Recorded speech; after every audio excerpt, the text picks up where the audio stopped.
Rise up, live joy your way.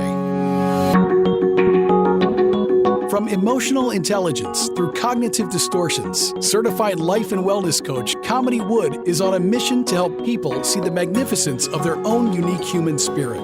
Through these small bites of self-visualization and self-confidence, you can have healthy relationships, success in business and career, and live the life you want to live. Rise up, live joy your way. Hi there, and welcome to another episode of Rise Up, Live Joy Your Way. Whether it's morning, afternoon, or evening, I want to say thank you for taking some time to join me for today's episode. And today I want to talk about something that high achievers, caregivers, and deeply empathic people fall into. Overcompensating, walking on eggshells, dismissing your own needs to keep the peace and avoid conflict, and self-gaslighting.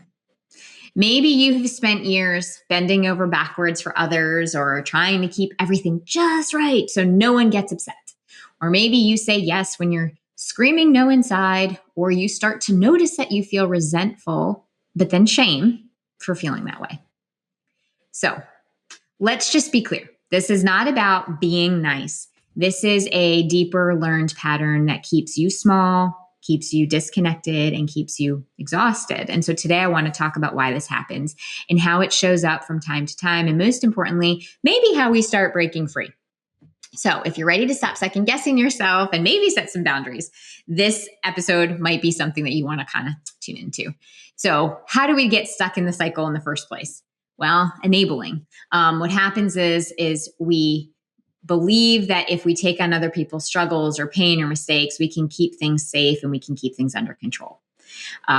Oftentimes, people pleasing, where we prioritize other needs at the expense of our own, will also contribute to this. Or overcompensating, which is when you kind of overly give and overly fix.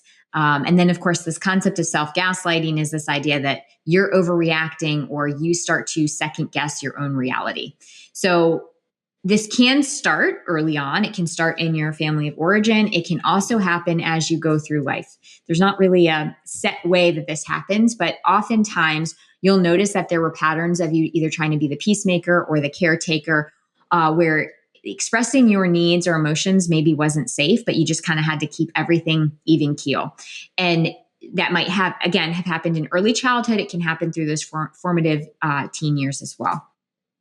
So how do you know if you've been stuck in the cycle or you are stuck in the cycle? You might notice that you over-apologize, even for things that are not actually your fault. Or you might notice that you're actually over-functioning in your relationships, where maybe you're taking on more than your fair share. And I'm not just talking about romantic relationships. It can be in parenting. It can be in workplace relationships, or maybe you're scanning everybody's emotions constantly, or you struggle to set boundaries, or maybe you know you need something, but you actually never voice it. You might also notice that you're starting to feel more resentful. And then the worst part about all of this is the self-gaslighting keeps you stuck in this loop, because then you tell yourself that you're just being dramatic, or you're expecting too much, or you're being overly sensitive, or it'll be easier if I just handle this myself.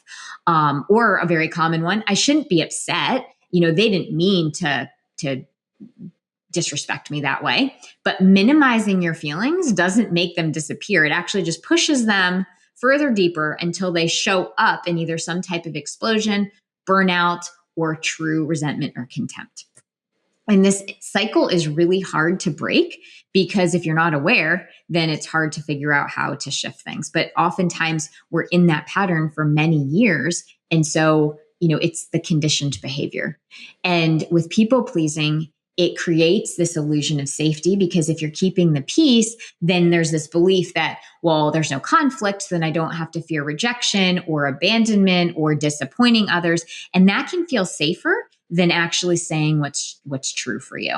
But when you do that, you do sacrifice your own sense of agency, and you actually start to sacrifice your own sense of safety, because you're constantly walking on eggshells. So you're almost always waiting for the other shoe to drop. So if someone like you, or somebody who's always overgiving or constantly exhausted, that could be, this episode could be for them, but also it's important for you to take a listen to this, because the cost of people pleasing isn't just you're not going to feel good. It's actually the cost of yourself. So the very first thing is to start noticing, right? become aware. But most importantly, notice when you're self-gaslighting. So like, the next time that you minimize your feelings or dismiss your own needs, ask yourself, if a friend felt this way, would I tell them that they're overreacting? Or if you're a parent, you could say, like, would I tell my kid they're overreacting? What would happen if I actually honored my feelings instead of invalidating them? And learning to sit with the discomfort of disappointing others. So when you start setting boundaries, not everybody's going to like them, but that doesn't mean that your boundaries are wrong. And discomfort, like any other emotion, is temporary. So learning to expand out and build room to just sit with that discomfort of somebody not liking your boundary allows us to start breaking the cycle. And also to recognize that your value is not tied to what you do. You are valuable because of your essence. So starting to recognize that those two things are not tied together, and setting those boundaries and being able to say, I don't have the bandwidth for something. So instead of saying, yeah, I guess I can do that, really saying something like, that's not something I can take on right now. And then it is important to talk about this and to get support through the shifts, because when we're shifting conditioned behavior, it's really uncomfortable. It can be really scary, and it's deep work. It's not just about all of a sudden saying, okay, I'm not going to do this anymore. It's really about rewiring beliefs. It's shifting patterns and learning to build your own self-trust. And so having support through that is really, really important. Now, I work with people who are chronic people pleasers, who are high achievers, and those who they're at a point where they recognize that they're living for everyone else and they're actually tired about it. So we focus on rebuilding self-trust so that you don't second guess yourself constantly. And we focus on what do boundaries look like, and how do I set them, and how do I learn to sit in the discomfort of setting those boundaries and breaking free from those resentment cycles. Because we don't have to live on eggshells. We don't have to overcompensate to be loved. You don't have to silence yourself in order to be good. You get to show up fully as yourself, and the relationships that you're building where that's accepted and that's welcomed, those are the ones that are going to actually help you continue to grow and evolve.